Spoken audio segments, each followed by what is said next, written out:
नमस्कार। आज हम कोविड 19 पैंडेमिक की जो करंट सिचुएशन है और उसमें जो जब तक मिस इन्फॉर्मेशन फैलाई जा रही है उसके बारे में कुछ चर्चा करेंगे। और मेरे साथ और बहुत सीनियर डॉक्टर्स हैं। डॉक्टर नरेश तरेन हैं, डॉक्टर सुनील कुमार।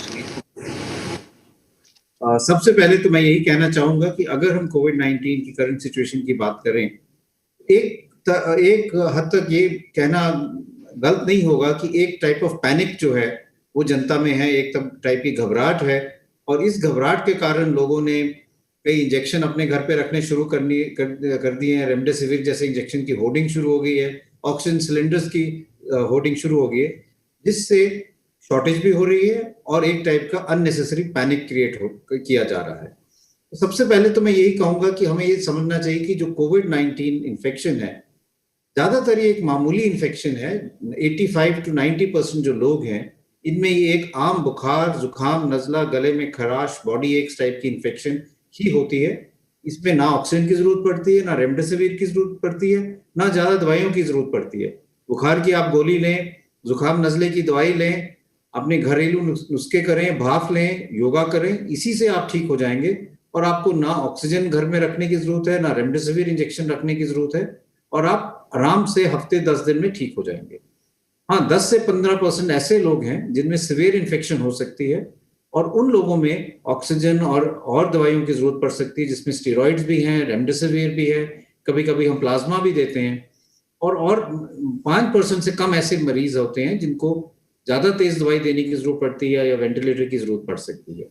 तो ये हम पूरे आंकड़े अगर हम देखें तो इससे ये बात साबित होती है कि हमें कोई घबराने वाली जरूरत नहीं है, पैनिक की जरूरत नहीं है। और अगर हम सब के सब अगर ये देखें कि हमारी रिपोर्ट पॉजिटिव आ गई और हम एकदम एडमिट हो जाएं या एकदम ऑक्सीजन शुरू कर दें, तो ये बहुत गलत धारणा है और इससे अननेसेसरी ऑक्सीजन की शॉर्टेज हो जाएगी। इसलिए सबसे पहले तो मैं यही कहना चाहूंगा कि हम ये समझें कि ये माइल्ड बीमारी है, सिर्फ 10 से 15% में सिवियर हो सकती है। दूसरी चीज ये समझना चाहिए कि जो हम बात करते हैं इंजेक्शन की, रेमडेसिविर की, वो इंजेक्शन जो है, अगर हम डब्ल्यूएचओ की ट्रायल की बात करें, सॉलिडारिटी ट्रायल ने, वो एक नेगेटिव स्टडी थी। उस ट्रायल ने ये शो किया कि रेमडेसिविर से ना आपकी जान बचती है, ना आपकी हॉस्पिटल स्टे कम होती है। यूएस के एक स्टडी ने ये शो किया था कि अगर रेमडेसिविर हम मॉडरेट टू सीवियर पेशेंट में, मॉडरेट टू सीवियर, माइल्ड में किसी ने नहीं दिया है, मॉडरेट टू सीवियर में दें तो हॉस्पिटल स्टे कुछ हद तक कम हो जाता है। इसलिए जो स्टेबल पेशेंट्स हैं, जो घर पे हैं, जिनकी ऑक्सीजन सैचुरेशन ठीक है, 94 से अबव है, इन लोगों को रेमडेसिविर की कोई जरूरत नहीं है। और रेमडेसिविर अगर आप लेंगे तो उससे नुकसान ज्यादा हो सकता है, फायदा कम होगा। कि आप लोगों को सबको अपना प्रोटेक्शन करना है सबसे पहले, डिजीज से पहले। वो जो तीनों गुर बोल रहे हैं हम कि बार बार बार बार जो मास्किंग, डिस्टेंसिंग और हैंड हाइजीन की बात करते हैं, उसको आप डबल अप करिए। मतलब ये कि अगर जो आप घर से बाहर जा रहे हैं कहीं क्राउडेड प्लेस में, तो डबल मास्क यूज करें। N95 है तो N95 और एक वो जो उसके ऊपर एक सर्जिकल मास्क। अगर जो नहीं है, कॉटन मास्क भी यूज करते हैं तो दो करें। एक और उसका ऐसे टाई करें कि वो सील बन जाए आपकी फेस के ऊपर। तो इससे जो ब्रीदिंग हो, आपके नोज और लंग्स में जो हवा जा रही है उसमें वायरस ना जाए। सो ये तो हो गई प्रिवेंटिव। और मेरे को ये ख्याल है कि आज के दिन हमारी जो लड़ाई है संक्रमण में, ये सबसे पहला जो सिपाही है वो पब्लिक है हिंदुस्तान की। क्राउडेड प्लेसेस से दूर रहे, कोई जरूरत नहीं है बड़ी शादियां या पार्टीज करने की। जो क्राउड इवेंट्स हैं उनसे दूर रहे और अपनी पूरी हिफाजत करें by masking and all that. अब लोग पूछते हैं कि हम घर से बाहर जो जाना पड़ता है, जो काम करने वाले हैं युवा, उनको जब वो घर आते हैं वापस, पहले तो अपना मास्क को साइड में रखें, अपने कपड़े चेंज करें, फिर फैमिली से मिले, क्योंकि you do not want to infect your अपने पेरेंट्स को, अपने बच्चों को, अपनी फैमिली को। तीसरी बात ये है कि ये जो अब कंफ्यूजन हो रहा है बहुत कि ये वेरिएंट्स जो आ गए हैं, ये वेरिएंट से एक बात जाहिर है। क्यों हम कह रहे हैं और सावधान रहो? बिकॉज ये वेरिएंट की जो स्प्रेडिंग कैपेसिटी है वो डबल हो गई है। तो मैं अभी आपको डॉक्टर सुनील कुमार से हैंड ओवर करता हूं कि वो जो बाकी बातें हैं इस संक्रमण की, ये उस पर आप अपना मार्गदर्शन दें। तो पैनिक करने की कोई आवश्यकता नहीं है। देखिए, ये जो इन्फेक्शन हुआ है, ये जो इस साल जो इन्फेक्शन फैल रहा है, उसके मेरी राय में तो मुख्यतः 2 कारण हैं। एक तो हम कोविड एप्रोप्रिएट बिहेवियर को भूल गए। हमने ये कहा जाता है कि हम ह्यूमन बीइंग की जो माइंड जो मेमोरी होती है वो बहुत शॉर्ट होती है, और ये साबित कर दिया हमने कि हम बहुत जल्दी भूल गए कि हम तो अमर हैं, अजर हैं, और हम इकट्ठा भी रह सकते हैं, बिना मास्क के भी रह सकते हैं, घुल मिल सकते हैं, हमें कुछ नहीं होगा। लेकिन कोविड हिट अस बैक। तो इसलिए हमें ये बात को ध्यान रखना चाहिए कि कोविड एप्रोप्रिएट बिहेवियर बिल्कुल उपयुक्त है, और वह हमें फेल करेगा अगर हम उसको फेल करेंगे।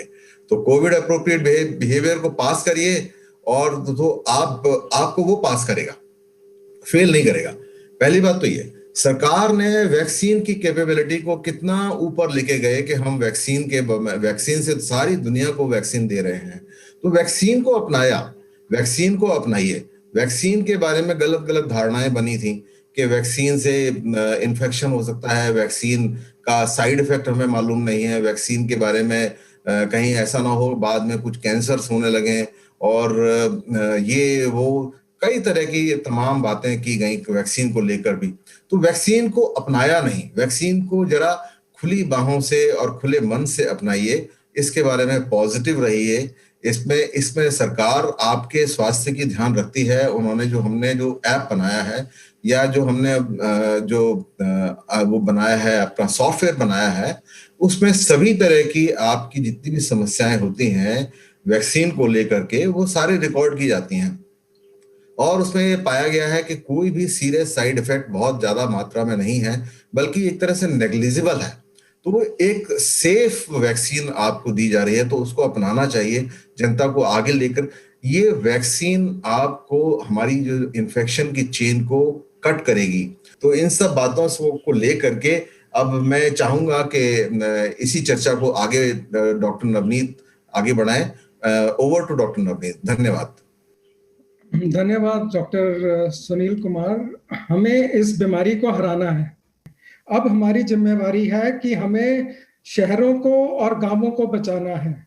मुझे अपने शहर को और मुझे अपने गांव को बचाना है। मैं अपने शहर को कैसे बचाऊंगा, मैं अपने गांव को कैसे बचाऊंगा, ये जिम्मेवारी मेरे शहर के ऊपर आती है। अब शहर में कौन होता है जी? डिस्ट्रिक्ट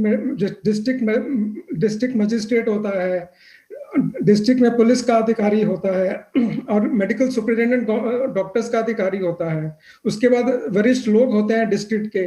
तो ये सब मिलके अपना बैठे हर रोज अपना डिस्ट्रिक्ट वॉर जोन बनाएं, और देखें कि मेरे डिस्ट्रिक्ट में परसेंटेज पॉजिटिविटी रेट क्या है।